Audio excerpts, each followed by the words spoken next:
Sosok yang lugas, tegas apa adanya, teman-teman sekalian. Bahkan tidak jarang digadang-gadang sebagai calon wakil presiden di 2024. Nah, itulah yang saya gambarkan terhadap Jenderal Andika Perkasa. Oke, mari kita bahas tentang Jenderal Andika Perkasa pada Diecast di hari kelima ini, teman-teman sekalian.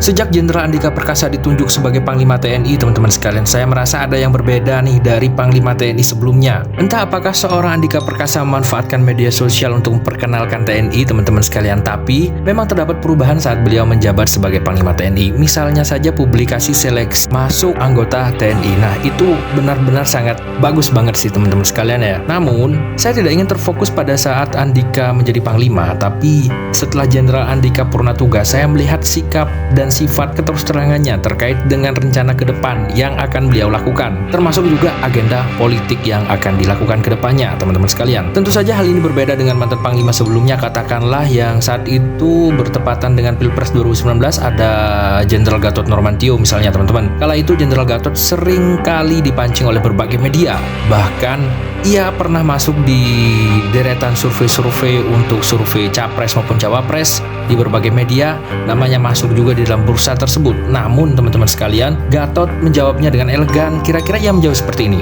saat ini saya sebagai prajurit dan masih belum memikirkan hal tersebut. Tentu saja ini jawaban yang sangat klasik, teman-teman sekalian, sama seperti jawaban para politisi tentunya. Berbeda dengan Jenderal Andika Perkasa yang begitu lugas dan tegas menjawab rencana ke depan ketika ditanya oleh wartawan, termasuk agenda politiknya ke depan. Kira-kira ia berkata seperti ini ketika ditanya, sekarang saya sudah bekerja wira swasta sebagai komisaris, namun ke depan adalah karir kedua saya. Selama kurang lebih 40 tahun, karir pertama saya di TNI dan kali ini adalah karir kedua saya. Entah nanti seperti apa, yang jelas di Januari 2024 saya sudah pensiun dan sikap saya jelas. Kurang lebih seperti itu inti dari pernyataan dari Jenderal Andika Perkasa. Di satu sisi saya sebagai penulis melihat Jenderal Andika dengan sikapnya yang seperti itu, menganggap bahwa hal tersebut adalah sikap yang kesatria dari seorang prajurit, sangat lugas dan tanpa basa-basi. Namun, di sisi lain saya juga khawatir dengan sikap yang tegas tersebut, teman-teman sekalian, karena ini adalah sebuah panggung kontestasi politik di mana kawan bisa jadi lawan, lawan bisa jadi kawan, bahkan yang abu-abu pun bisa jadi kawan atau lawan.